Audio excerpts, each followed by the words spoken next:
selamat siang pemirsa. Apa kabar Anda hari ini? Semoga dalam kondisi baik dan sehat ya Kenana. Karena kita beberapa hari lagi akan menyambut Hari Raya Idul Fitri, Kenana. Betul, sudah mulai banyak yang bergerak menuju ke kampung halaman untuk berkumpul bersama dengan keluarga. Jangan lupa jaga kesehatan dan juga semangatnya sehingga nanti bisa berkumpul bersama dengan keluarga di hari Lebaran. Dan hari ini tentunya Apa Kabar Indonesia Siang masih akan menghadirkan berbagai informasi yang penting dan menarik untuk Anda ya pemirsa ya. Akan kita hadirkan salah satunya nanti kita juga akan menghadirkan informasi di mana hari ini ada rekayasa lalu lintas Kenana yang diterapkan. Sudah mulai ya diterapkan hari ini. Angkutan Lebaran 2023. Tapi pemirsa kita hadirkan informasi pertama dulu, ini soal mudik juga. Kita lihat bersama-sama informasinya. Ini biasanya kalau mudik yang ketinggalan itu adalah barang-barang. Tapi ini cukup unik, pemudik ini merasa kehilangan saat perjalanan. Kami ajak Anda pemirsa memperbarui informasi seputar arus mudik. Sudah ada rekan-rekan kami Agung Prasetyo yang berada di ruas tol Cikampek dan Faris Noval yang saat ini berada di gerbang tol Kali Kangkung. Kita ke Agung Prasetyo terlebih dahulu. Agung, bagaimana pantauan arus lalu lintas di sana?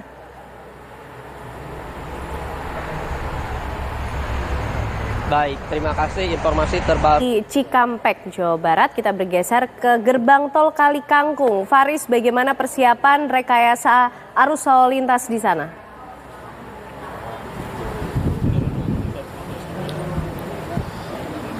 Baik, Vena, Kenana dan Prasetyo yang mengabarkan dari Cikampek, Jawa Barat. Terima kasih rekan-rekan, selamat kembali bertugas. Ya pemirsa, usai jeda kami akan hadirkan informasi lainnya untuk Anda, termasuk kami hadirkan perbincangan yang menarik bersama dengan seorang sosok yang bisa dibilang kontroversial juga karena sering berkomentar terhadap isu-isu terkini, Dr. Richard Lee. Usai jeda pemirsa, kami kembali untuk Anda. Ke Swiss, apa yang melatar belakangnya, apa yang disampaikan mereka sampai mengundang Dr. Richard Lee? Apa-apa, cuma saya tanya siapa yang presentasi di sana. Di Indonesia cuma satu katanya. Di Asia itu cuma ada dua, Vietnam dengan Indonesia. Temuan dokter-dokter estetik sedunia kah? Lalu Dr. Richard Lee menyampaikan apa di presentasinya di Swiss? Sebenarnya kita malu sih sebenarnya karena saya bawa presentasi itu. Berapa lama dokter? Saya Akhirnya turning point-nya gimana tadi Dr. Richard? Di depan yang lain kita nanti masih ingin ngobrol dengan Dr. Richard, tapi usai jeda pemirsa kami kembali untuk Anda.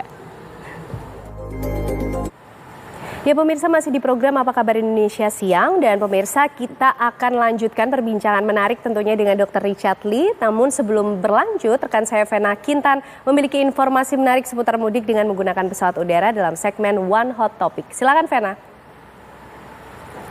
Ya, terima kasih Ken Ana. Pemirsa, bagi Anda yang hendak mudik ke kampung halaman dengan menggunakan mode pesawat udara, suasana bandara yang kami hadirkan ke studio TV One seperti saat ini pemirsa tentu juga akan Anda rasakan. Ya, 4 hari menjelang Lebaran, arus mudik dengan menggunakan transportasi udara sudah mulai terasa. Di sejumlah bandara di tanah air mulai dipadati oleh calon penumpang, terutama di Bandara Internasional Soekarno-Hatta. Nah, dalam segmen One Hot Topic kali ini pemirsa, kami akan hadirkan informasi seputar mudik menggunakan pesawat udara.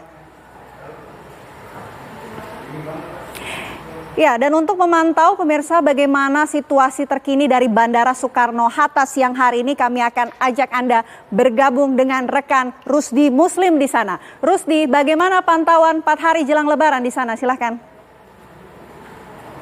Selamat kembali bertugas.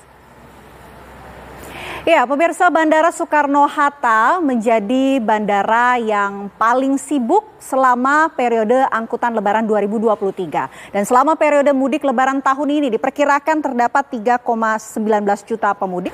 Puncak mudik di bandara yang dikelola oleh Angkasa Pura II ini diperkirakan pada esok hari pemirsa hingga tanggal. Ya, itu dia tadi pemirsa informasi seputar pantauan arus mudik melalui pesawat udara. Nah, Ken Ana juga masih bersama Dr. Richard Lee. Kira-kira Ken Ana dan juga Dr. Richard Lee masih mau membahas hal menarik apa lagi ya dengan Dr. Richard? Silahkan Ken Ana. Baik, terima kasih Vena Kintan. Hal menarik yang juga dibahas oleh Vena Kintan tadi soal mudik nih, Dr. Richard. Ngomong-ngomong, Dr. Richard juga sempat kita kehilangan sesuatu pada saat kita karya. Semua orang untuk bisa mudik ya dok ya? Yes, tapi beberapa pertanyaan lagi yang saya simpan untuk Dr. Richard. Usai jeda, Dr. Richard dan juga pemirsa masih akan kembali untuk. Ya pemirsa, sosok Ida Dayak belakangan ini sedang viral di media sosial. Perempuan asal Kalimantan ini disebut gak ikut berkomentar di situ mengenai adanya dokter koas. Jika terjadi apa-apa, kamu nggak akan... Nah ini masih dokter juga, tapi dokter koas yang marah-marah di parkiran nih dok. Gimana komentarnya dokter? Ikut membahas mengenai Bima Yudo, dok, yang berkomentar juga kontroversial juga, mengkritik soal Lampung yang jalanannya seperti itu, kemudian dilaporkan. Percis kayak saya kan? Kritik di tanah air ini, potretnya saat ini Dr. Richard melihatnya. Masalah yang akan mungkin dihadapi ketika menyampaikan kritik itu. Makanya saya bilang tadi, saya belajar semua jalannya. Sip-sip, bagus-bagus. Mungkin supaya lebih berhati-hati, tidak terlibat dalam pencucian uang, apalagi di bisnis-bisnis skincare ini loh dok. Kan sempat juga ya langsung Dr. Richard mendisklaim investor yang coba datang ke dokter, mungkin terus kayak dokter